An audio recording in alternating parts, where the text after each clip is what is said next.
Boom.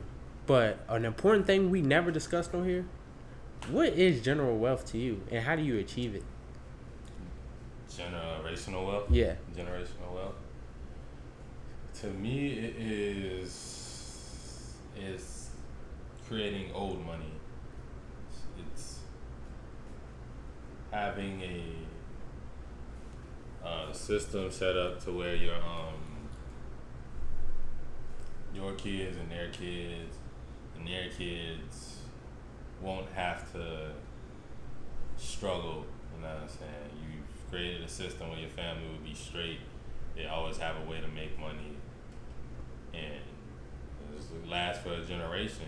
But I also think, as far as like generational wealth, you can't have that unless you have generational health, which is probably much more important Yeah. because people always talk about, oh, we have generational curses, or they'll say, oh, this runs in the family, heart disease, diabetes, all this runs in the family. Like, nah, y'all just have the same eating habits. So y'all have generational bad health.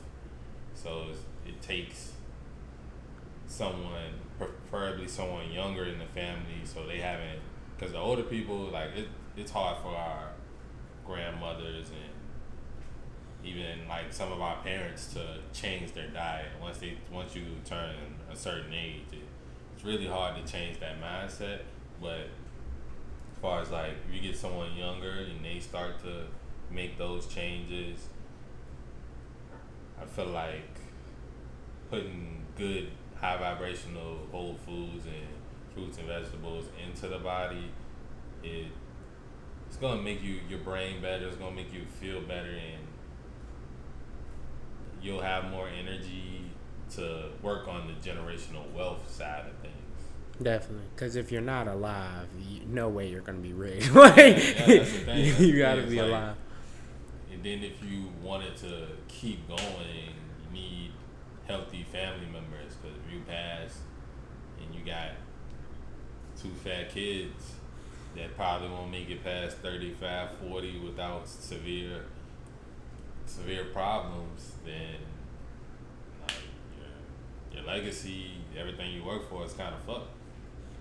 That is Because very you have true. nobody to keep carrying it on, and then the healthier you are, the better chance you have of finding a higher quality mate as well, which will also, it's like natural selection. So how it fit is, it's like like it's in our subconscious to want a healthy mate. Like when you see wide hips and stuff like that, and you see wide hips, you see breasts and things on a woman, that tells your mind like, oh, she's that's a healthy woman. She's able to have a baby. She's fertile, and you subconsciously know that about a woman. And just like a woman can like subconsciously smell like the pheromones of your testosterone, so they know when a dude has higher levels of testosterone, and that would equate to that guy being more ready to mate with a woman. So the health part is very, very important. Definitely, I like how you went into the whole like maze, like seeing the healthy woman. Because wasn't that back in the day, like women with wider hips, like better to give birth, or I Oh think yeah, yeah, like wider hips, it's it's easier to give birth if if her breasts are like pointing, like certain African tribes, like they don't have chest coverings on, so if a woman's breast starts pointing, that's like, oh, she's ready for a man, or they say her breasts are looking for a man. So it's like, and a dude seeing that, he knows like, oh shit, she young and ready, like she young and ready. That's crazy. subconsciously. And then it's like, for me, I don't know, I see like a woman that's too big or unhealthy. She walking up the stairs, she out of breath. That tells me that she got bad genes. You know what I'm saying? I don't want to procreate with that, because higher chance that I'm gonna have kids with those same problems. That is very true. That is very true.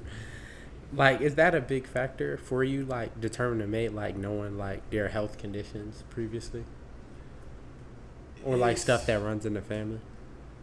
Well, no, because I think you like genes have to be activated. So it's like just because your parent and their parent had a certain type of cancer or disease, it doesn't mean that you're gonna automatically have it. But I feel like if you had lived the same habits as that parent, then those when those genes become activated, and you will have some of those same problems.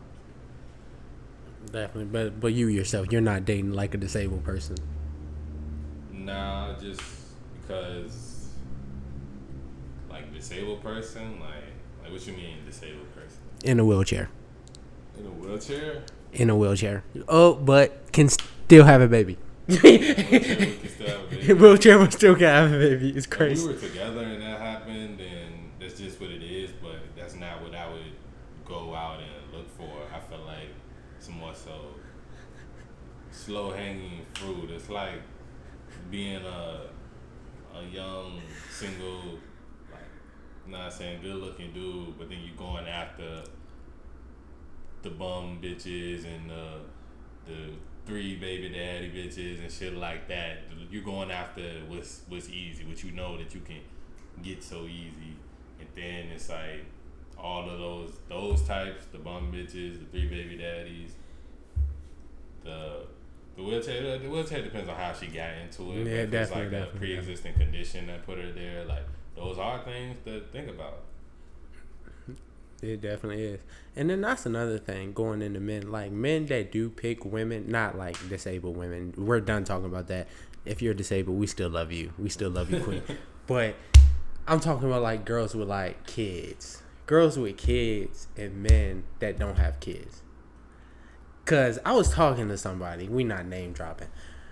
But in like I know a guy and he's dating a girl with a kid. And I'm like, why are you doing that? Like it doesn't make sense. Like it don't make sense for the simple fact like you don't have a kid. So why try to like it's not like you always want to play like a stepdaddy role. And I feel like your age? he's around your age actually. Oh, okay.